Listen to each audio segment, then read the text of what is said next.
Whoa, sweet, a new Mario game! Hey, wait a second. That's not a Nintendo system, that's an iPad.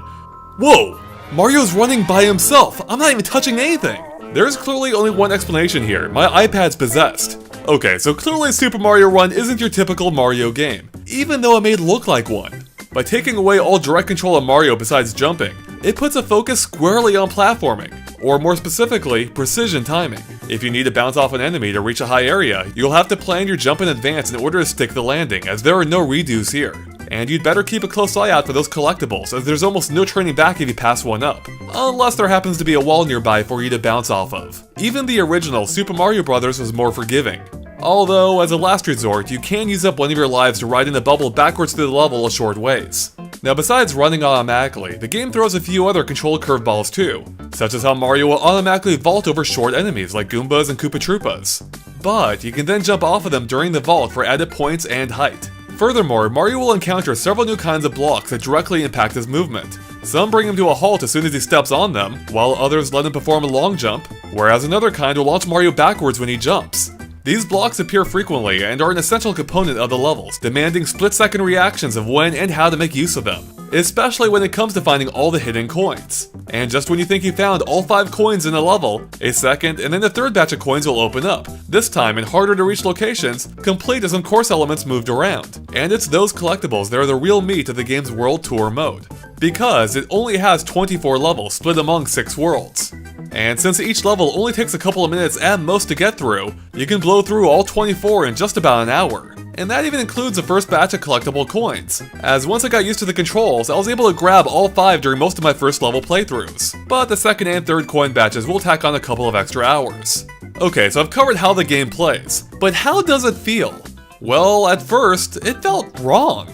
I mean, not having direct control over Mario and everything that entails just feels weird. Like not being able to turn around and grab something I missed, or not being able to slow down to better gauge an upcoming jump. It can feel a little frustrating when compared to a typical Mario game, at first. But like I said at the start, this isn't a typical Mario game. And once I got used to the controls, as well as the idea that it's okay to replay a stage if I missed something, the game started to grow on me. The lack of control no longer felt like a burden, but a revelation. They just clicked. And once they did, Super Mario Run almost felt like a rhythm game at points, where I would get into a groove and be at one with Mario as he bounced and bopped his way through some fantastically designed levels. And that's even more the case in Toad Rally, a competitive mode in which you challenge the online replays of friends and strangers alike in a race to get the most points in 60 seconds by bopping enemies, collecting coins, and even pulling off cool moves like rolling jumps, consecutive wall jumps, and flipping while ledge climbing, all to impress a growing crowd of toads that gather at the bottom of the screen. It almost feels like an entire mode designed around the stylish moves from Paper Mario: The Thousand-Year Door. And it's awesome. I had a blast taking on my friends' replays to try and best their score. I really can't overstate how good it feels to pull off a near-flawless run to a crowd of cheering toads. And the best part of it all? If you win, those cheering toads will come with you and move into your kingdom. Wait, kingdom?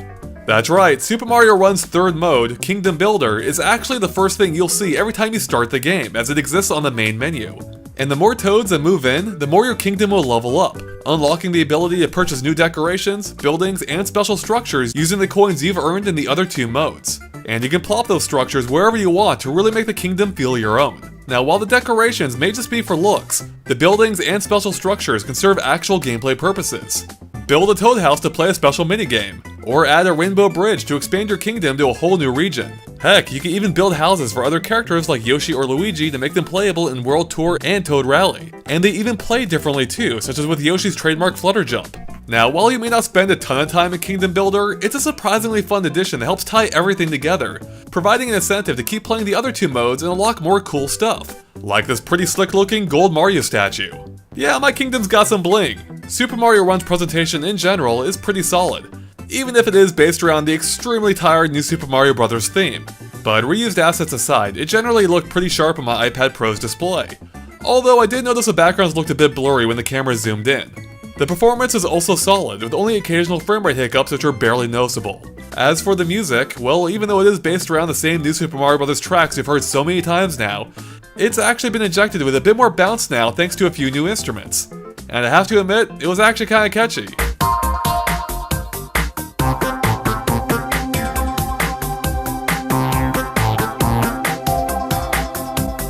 So, taken all together, I was not only surprised by how much content Super Mario Run had, but also, and more importantly, how much I enjoyed it. I mean, this is coming from a guy who generally doesn't care about mobile games and is sick to death of everything New Super Mario Bros. Related.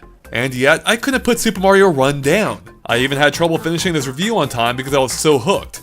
The controls, or lack thereof, really make this feel like a different type of Mario, and I enjoy the process of learning how to get good with them all over again. Plus, Toad Rally is totally addictive, and helps make up for the somewhat brief World Tour mode.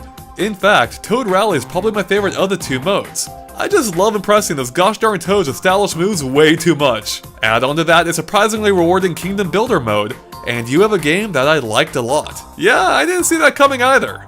Anyways, thanks for watching, and make sure to stay tuned to GameXplain for more on Super Mario Run and all things Nintendo 2. Catch you later, bye.